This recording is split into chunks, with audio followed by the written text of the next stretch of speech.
Bikon, I beg, Bikon, Jesus, Jehovah, Jesus, Bikon, we are going to get Jesus, Jehovah, Bikon, Jehovah, Jesus, Bikon, Mariana, Bikon,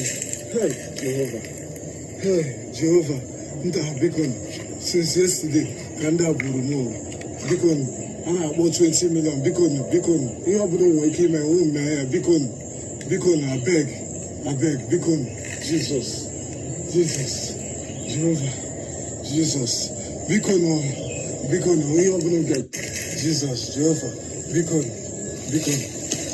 Jehovah, Jesus, Bikon,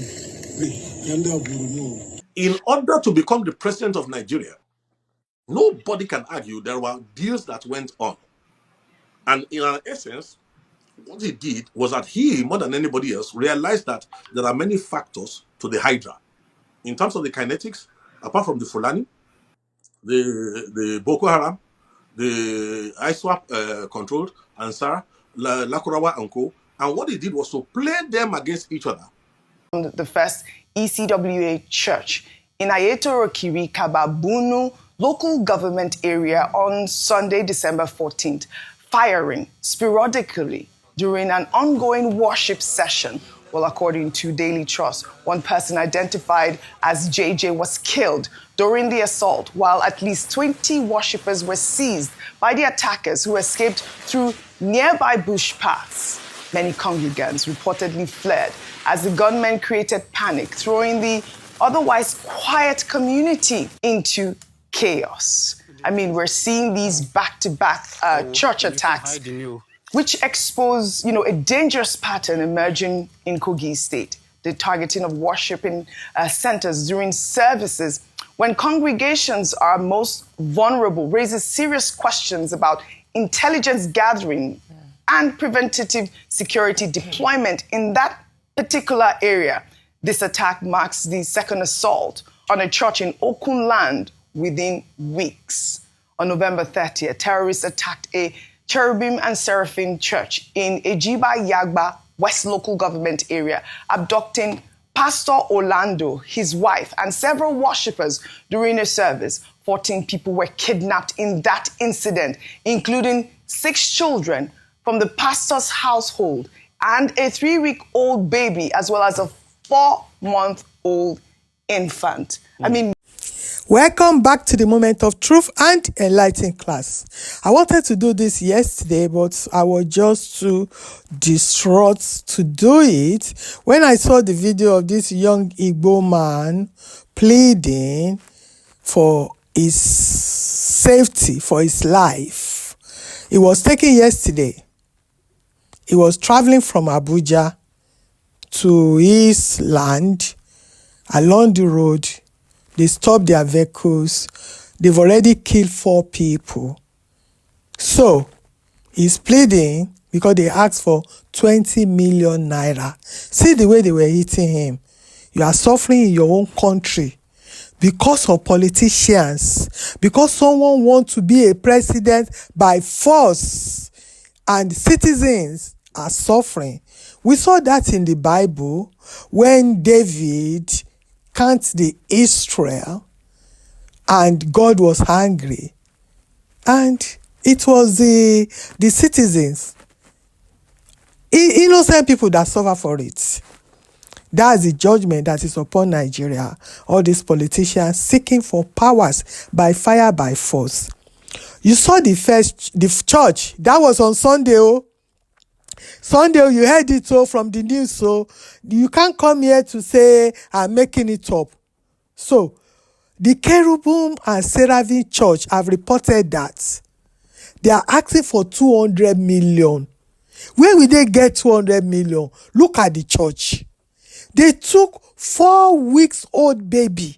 Imagine the mother of that baby just had the baby 4 weeks ago, and they took her into captivity, someone that's supposed to be healing by now.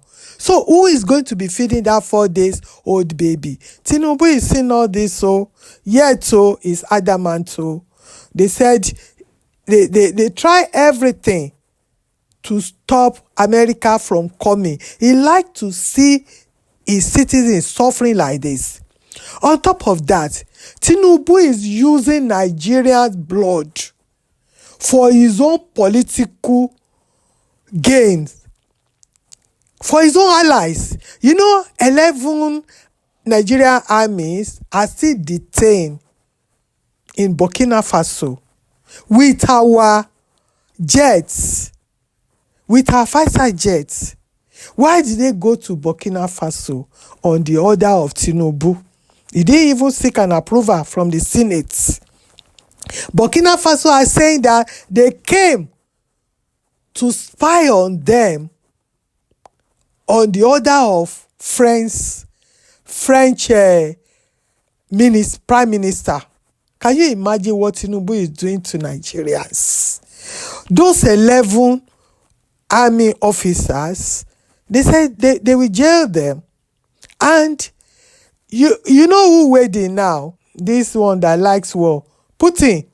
And he has sent 2 drones to Burkina Faso.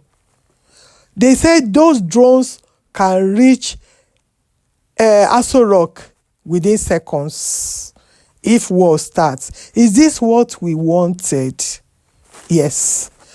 Putin sends warning as Nigeria dash Burkina Faso's tension rise. Russian President Vladimir Putin has reportedly cautioned Nigeria to tread carefully, stressing that Burkina Faso is now a key strategic partner of Moscow, and that any aggression will be taken seriously by Russia. Can you imagine? A country that is under a curse? If you have a bad leaders, this is what will be happening to you. And with our armies struggling in the bush with all these terrorists, they can't even come to this side of the country that these people are operating now, because there is a heavy fight. Heavy fighting goes on in Zamfara and Borno. They are bombing them, they are neutralizing them. Thank God for that. Under the command of General Christopher Musa. And General Christopher Musa is now advising them that they should build wall. They should build borders around all our borders. They should build fence. Is he supposed to be telling them that now? He said to strengthen the security, to strengthen Nigeria's security. They will not do it. They will wait until God forbid, they will not take the life of General Musa. No way. God will not allow it. And the one they capture in Edo, those Hausa, they were speaking in Hausa, you see their video, they were saying that Kwara governor is the one that provide them with ammunition. And they were pointing fingers to Matawale, one of his allies, Tinubu's allies, Bello Matawale. Tinubu turned deaf ears to all these things. And I like what Fai said on Arise TV. I've been saying it anyway, that they will not do it. Because Abacha told us that if any insurgency lasted 24 hours in any country, government knows about it. Abacha he's been dead for over 20 years now. He said that almost 25 years so, and it's still happening now. Can you believe what Nigerians are going through? A lot of people in the bush, a lot of people in the hands of these kidnappers. Armies are struggling. They are struggling to cope with all these deadly enemies that they imported. They imported them into Nigeria. And Tinubu just sits there, and he was even causing more for Nigerians by causing chaos for us, causing trouble between Nigeria and Burkina Faso, something that does not concern us. And look at what his own son is doing. He barricaded only one person with battalions of army. Hear it yourself. You must have seen it, but I want you to hear it again. This is heartbreaking.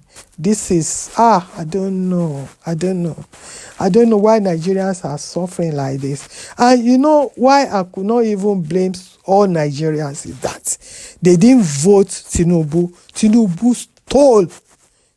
stole the power. He stole it.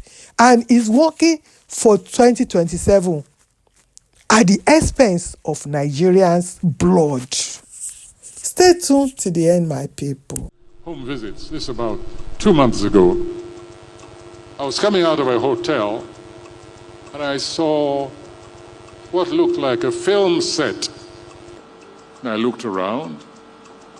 There was nearly a whole battalion occupying the grounds of that hotel in Kogi, right here. So I got back in my car and I asked the driver who that young man was. And he told me. And I saw this SWAT team, a mixture. They were at least heavily armed, at least some 15 or so heavily armed to the teeth security personnel. Looked sufficient to take over a small country, neighboring city like Benin. And I think the next time the president should just call and say, Sheyi, go and quell the rebellion over there. Later on, I did some investigative journalism. And I inquired, and I found that apparently this is how this young man goes around with his battalion, these heavy armed soldiers. You hear that, oh? That's what is going on, oh. He's protecting his own son and left the rest of Nigerians open for destruction, to armed robbers, to kidnappers and all that. How could that man be your president? You that have sense, you that still have some brain left. Please, how could he be your president, for Christ's sake? Anyway, I'm angry. I'll see you on my next video. Bye for now. The blood of the citizen is being used for his own political gains.